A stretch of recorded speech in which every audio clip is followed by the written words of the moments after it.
Dans cet épisode, il sera question de violences sexistes et sexuelles. J'ai tourné une vidéo pour m'exprimer sur ma vie. Dans cette vidéo, je veux répondre à tout ça. J'ai une vie amoureuse parfois bordélique. Suite à une plainte, une enquête a été ouverte par le parquet de Paris. Il m'arrive aussi de faire des blagues de gros beauf, mais cependant, l'article dresse un portrait de moi qui est malhonnête. L'affaire Norman, révélée quelques jours seulement après celle d'un autre youtubeur, Léo Grasset, alias Dirty Biology, vulgarisateur scientifique déjà accusé de harcèlement et visé par une enquête pour viol sur une étudiante. Oui, comme nous le faisons toujours, on ne fait pas que recueillir les récits des femmes qui peuvent se confier. Nous avons retrouvé des éléments matériels, des messages qui montrent les rencontres, des vidéos, un extrait de son journal intime. Mais il faut rappeler que questionné sur ces éléments, Léo Grasset n'a pas répondu à Mediapart. Que signifie un droit si je dois me battre pour l'obtenir ? Que signifie un droit si je dois me battre pour l'obtenir ?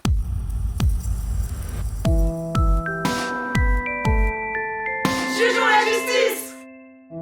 Bonjour à toutes, vous écoutez Jugeons la justice, pas les femmes, un podcast écrit et produit par la VFT Libres et Égales pour outiller les victimes de violences sexistes et sexuelles au travail.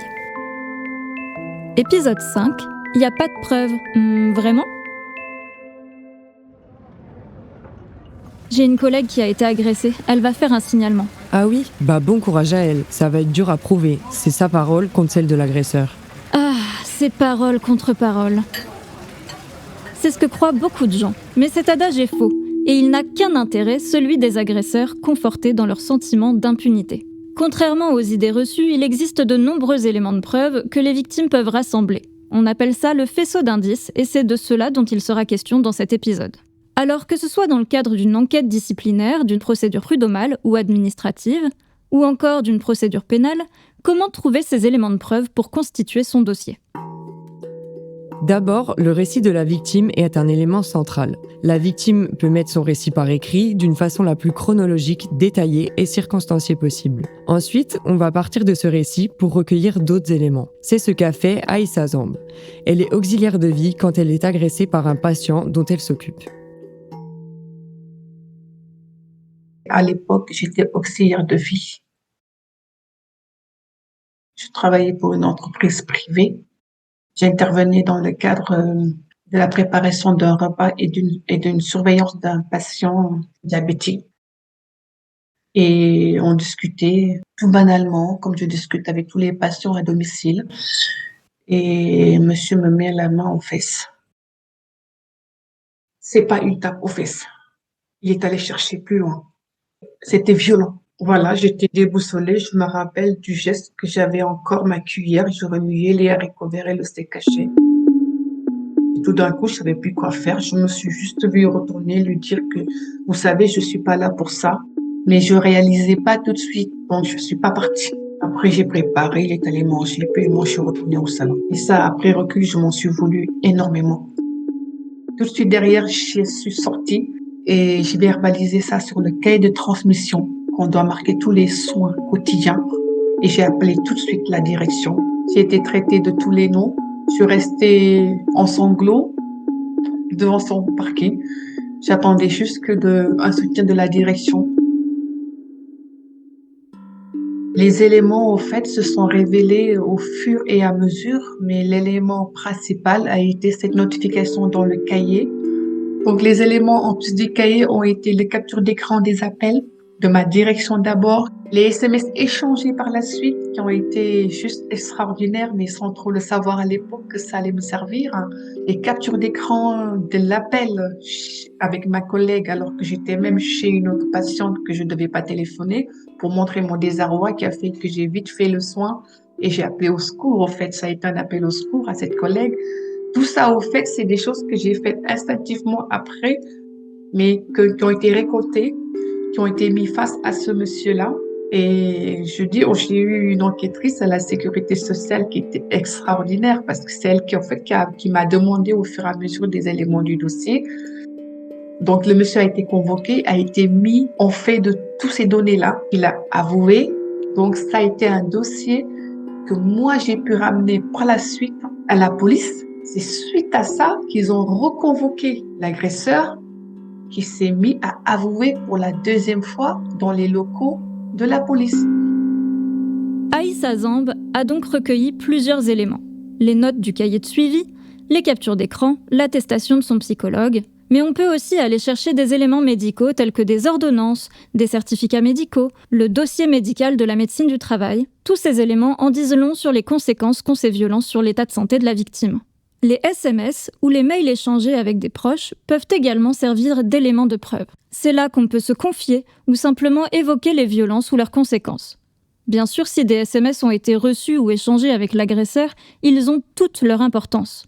Lorsqu'Aïssa Zamb a subi cette agression sexuelle, elle était seule. Pourtant, elle a quand même pu recueillir des témoignages. Mais alors, qui peut témoigner ? Tout le monde, qu'il s'agisse de proches, de collègues toujours en activité ou non. Si la victime s'est confiée à elle, elles peuvent rédiger une attestation. Sur les faits, bien sûr, mais pas seulement. Changement de comportement, dégradation de son état de santé, perte de motivation, etc. Attention, la rédaction de ces attestations doit respecter quelques consignes.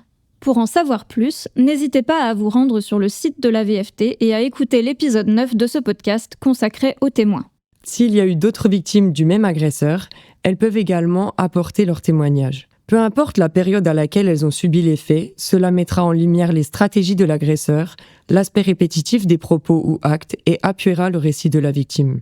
Tous les éléments permettant de dresser un tableau des violences subies sont utiles. Pensez aux documents personnels comme les journaux intimes. On peut creuser du côté de l'entreprise qui recèle des ressources insoupçonnées, comme les bilans annuels par exemple, les carnets de bord ou bien le cahier de suivi. Comme dans le cas d'Aïssa Zamb, ils peuvent faire mention des faits ou de leurs conséquences. Qu'en est-il des enregistrements clandestins ?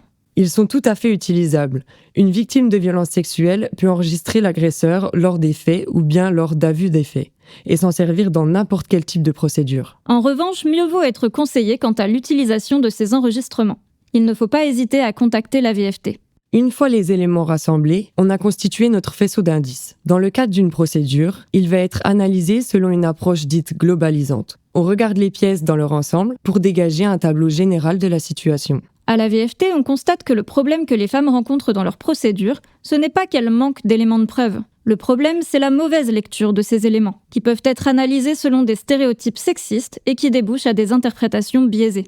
Elles sont aussi parfois mal conseillées par leur avocat sur le type d'éléments à réunir et leurs dossiers ne sont pas assez complets. Il est donc impératif d'être entouré par des personnes ressources. Des personnes qui utilisent une grille de lecture féministe pour analyser et mobiliser le faisceau d'indices de la façon la plus utile possible. Le procureur qui a instruit le dossier d'Aïssa Zamb s'est permis des remarques sexistes et racistes qui la touchent encore aujourd'hui. Le procureur a été juste ignoble, quelqu'un qui n'a pas de sympathie, qui n'a rien, il était froid, glacial.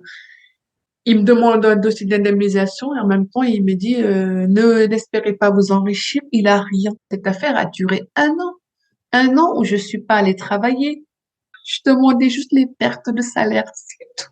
Si je me rappelle bien, à l'époque, j'ai dû demander peut-être 2 000 € sur 1 an.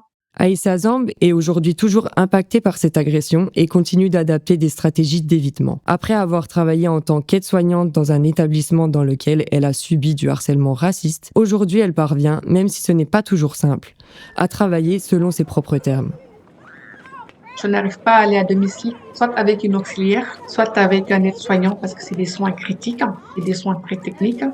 Je vais être en doublon avec une dame que j'ai déjà eue dans d'autres soins. Ça va être le kiff pendant 6 heures, quoi. Voilà. Ça va faire tout ce que j'aime. Donner et ne pas me précipiter à effectuer des soins. Sinon, j'interviens 99% en établissement où je suis plus seule. Donc, quelque part, j'ai quand même gardé des traces où je me vois pas repartir chez les personnes, être enfermée, surtout les hommes. Dans le prochain épisode de Jugeons la justice, pas les femmes, nous parlerons de la dénonciation des violences à l'employeur, de ce qui peut entraver cette dénonciation et proposerons des conseils pratiques à destination des victimes pour pouvoir surmonter cette étape. Merci de votre écoute.